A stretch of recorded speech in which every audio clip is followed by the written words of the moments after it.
شعبہ نے بیان کیا، ان سے عدی بن ثابت نے، ان سے ابو حازم نے اور ان سے ابو ہریرہ رضی اللہ عنہ نے کہ نبی کریم صلی اللہ علیہ وسلم نے فرمایا، جو شخص اپنے انتقال کے وقت مال چھوڑے تو وہ اس کے وارثوں کا ہے، اور جو قرض چھوڑے تو وہ ہمارے ذمہ ہے۔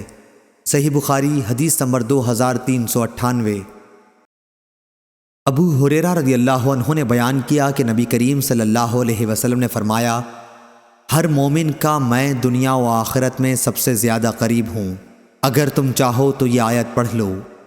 نبی مومنوں سے ان کی جان سے بھی زیادہ قریب ہے، اس لیے جو مومن بھی انتقال کر جائے اور مال چھوڑ جائے تو چاہیے کہ ورثاء اس کے مالک ہوں، وہ جو بھی ہوں، اور جو شخص قرض چھوڑ جائے یا اولاد چھوڑ جائے تو وہ میرے پاس آ جائیں کہ ان کا ولی میں ہوں۔